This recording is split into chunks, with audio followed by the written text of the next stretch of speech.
Harper Audio presents All Summer Long, a novel by Dorothea Benton Frank, performed by Bernadette Dunne.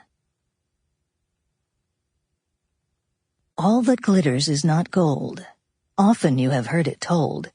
Many a man his life has sold. But my outside to behold, gilded tombs do worms enfold.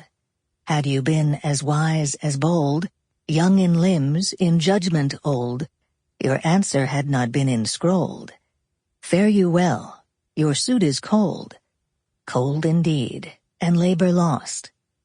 Then farewell heat, and welcome frost. The Merchant of Venice, Act 2, Scene 7, William Shakespeare. Prologue. Easter Monday, April 6, 2015. Manhattan. Whether the subject of change was partners, possessions, or places, some people had an easy time letting go. A fixture in the crown of Manhattan's classic interior designers, Olivia Ritchie was not such a person. Over the years, she had enjoyed the privilege of observing the private and personal habits of the 1% through her work. She was surprised to discover that there were people, many of them in fact, whose closets weren't jammed to capacity with 20-year-old garments they thought would come back into vogue.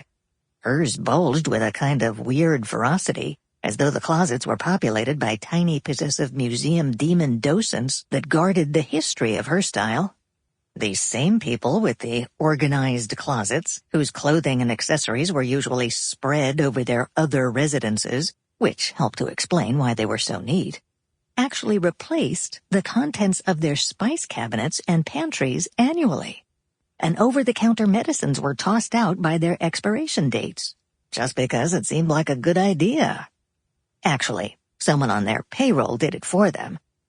Olivia didn't do any of those things. To begin with, she had only one home and only a part-time housekeeper.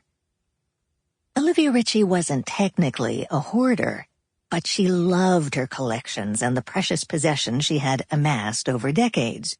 She saved garments and linen simply because she loved the fabric or the workmanship.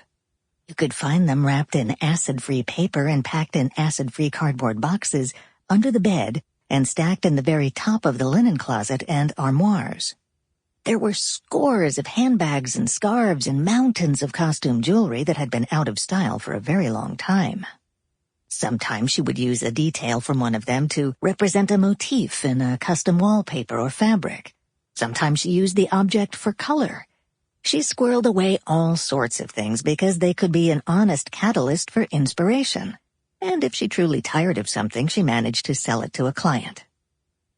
Olivia had dozens of objets d'art and curiosities from all over the world, ranging from a 16th century Italian salt cellar, sometimes attributed to the school of Benvenuto Cellini, to dozens of ivory Japanese netsukes. She had miniature cloisonné boxes that played sweet music, tiny French clocks that chimed assertively on the quarter hour, and dozens of hand-carved Chinese puzzle balls. The intricacies of the puzzle balls never ceased to amaze her. They seemed impossible to her, impossible to envision as an artist and impossible to render. All of these belongings, down to the most humble buttons in her button box, were poised to ignite her creative spark. These tools inspired Olivia's magic. She made the dreams of other people come true. At least that was the pleasant rationale to keep them all.